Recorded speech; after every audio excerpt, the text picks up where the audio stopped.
अमरावती मुंबई राष्ट्रीय महामार्गावर पुन्हा एकदा वेगाचा कहर पाहायला मिळाला आहे। लोणी गावाजवळ घडलेल्या भीषण अपघाताने परिसर हादरून गेला आहे। भरधाव कारने दुचाकीला मागून जोरदार धडक दिल्याने 40 वर्षीय व्यक्तीचा जागीच मृत्यू झालेला आहे। अपघातानंतर आरोपी चालक वाहनासह फरार झाला असून पोलीस तपास सुरू आहे। अमरावती मुंबई राष्ट्रीय महामार्गावर लोणी गावाजवळ गुरुवारी दुपारी एक हृदयद्रावक आणि भीषण अपघात घडलाय। मिळालेल्या माहितीनुसार अमरावती शहरातील ताजनगर येथील रहिवासी नौशाद कुरेशी हे आपल्या मोटरसायकलने कामानिमित्त महामार्गावरून प्रवास करीत होते।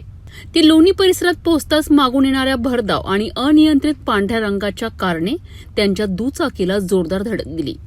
धडकीची तीव्रता इतकी भीषण होती की नौशाद कुरेशी दुचाकीसह हवेत फेकले गेले आणि रस्त्यावर दूर कोसळलेत।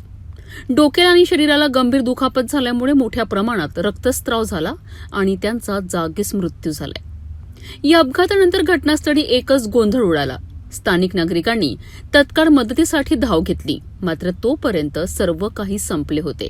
अपघात घडल्यानंतर कार चालक वाहनासह घटनास्थळावरून फरार झाला। स्थानिक नागरिकांनी तातडीने पोलिसांना माहिती दिली। माहिती मिळताच संबंधित पोलीस पथक घटनास्थळी दाखल झालेत। पोलिसांनी पंचनामा करून मृतदेह ताब्यात घेतला आणि शवविच्छेदनाकरिता जिल्हा शासकीय रुग्णालयात पाठविले आहे।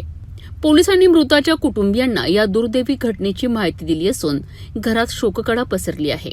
अज्ञात कार चालकाविरोधात गुन्हा दाखल करण्यात आला असून सीसीटीव्ही फुटेजच्या आधारे फरार वाहन आणि चालकाचा शोध सुरू आहे।